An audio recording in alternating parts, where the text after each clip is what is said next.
Today on Rachael Ray. Enter at your own risk. And beware of the tricks and treats ahead. When it dried, it gave a very rubbery, deteriorating skin-like effect.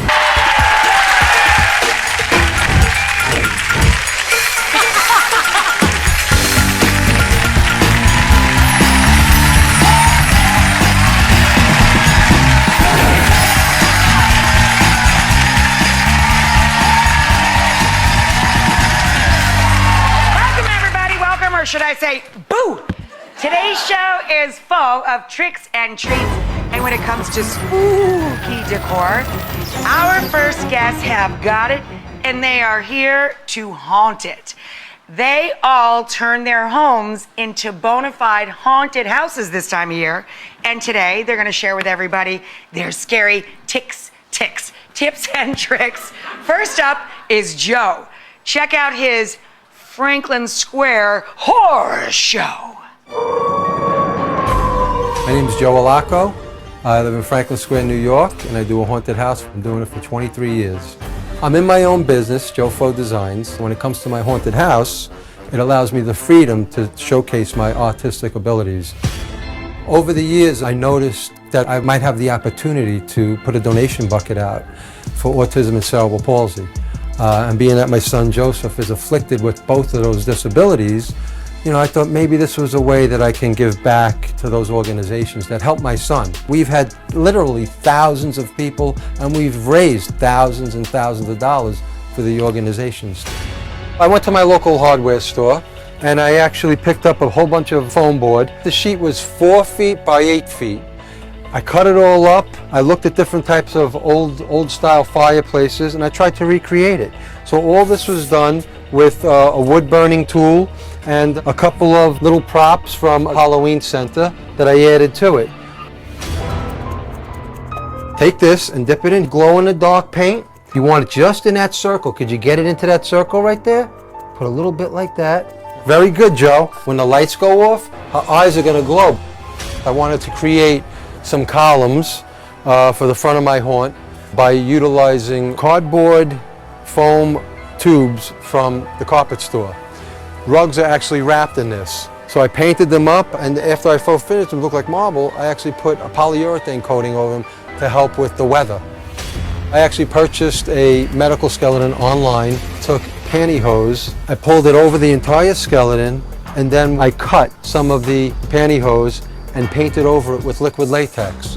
When it dried, it gave a very rubbery, deteriorating skin-like effect. I painted over it with some stain, some glazes, and some paints. I added some moss to it, some hair, and I really brought it to that extra level. I like hanging out in the tent, giving donations for autism.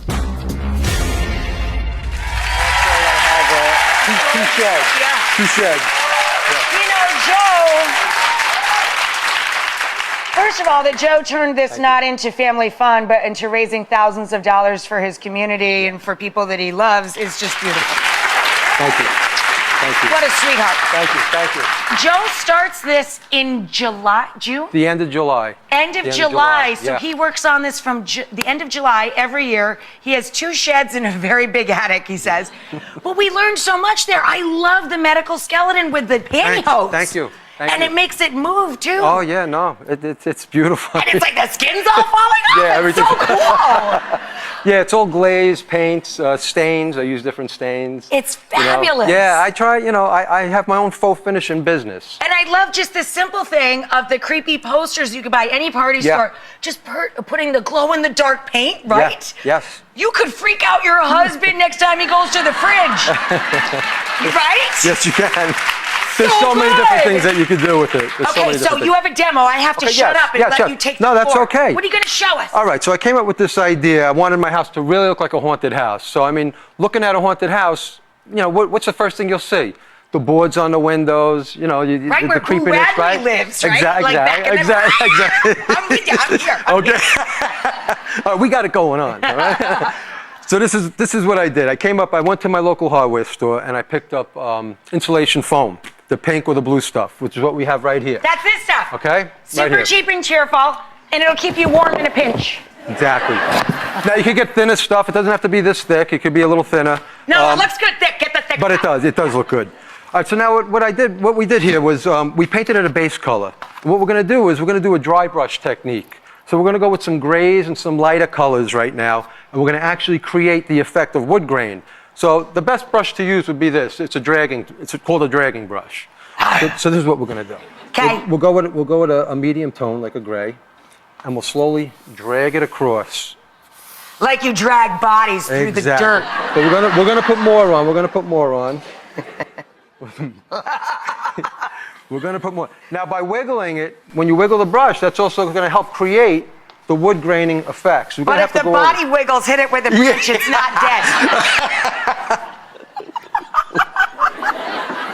We're gonna put this color on right now. Now we're gonna actually dip with another color. We're gonna use the same brush. Oh, the same brush. I want to do something. All right, so you want to do something. All right. Get perfect. A little bit, All right, so right? bring it from this end. A little wiggly. Little bit. Little wiggly. Yeah, a little bit. Right. There you go. Okay. It's a 1 hour show, Joe. Okay, so let's. All right. So we'll go. Okay. We'll go quicker here. We'll Okay. go a little quicker. We'll do a little quicker. We're gonna bring it from the other side, and we're gonna just drag it in. Look, he just gave me a sign that says finish up. Okay. Now what we're gonna do is we're gonna dry brush real quick All right. over it. It's gonna blend some of this together. I gotta and go dry hold brush. on it, All right, sucker. there we go. right. Wait, one more thing. What? One more thing we forgot. Nail heads. Oh, just the nail heads, because you're not going to make holes in the side of your house. No, you're not going to do that. So you're going to just do a couple of nail heads over here as though it was put in. And it's wet, so when we put it on, just grab the edges. And then we stick it on the doodad. Right there, like that. And there you go. That's it.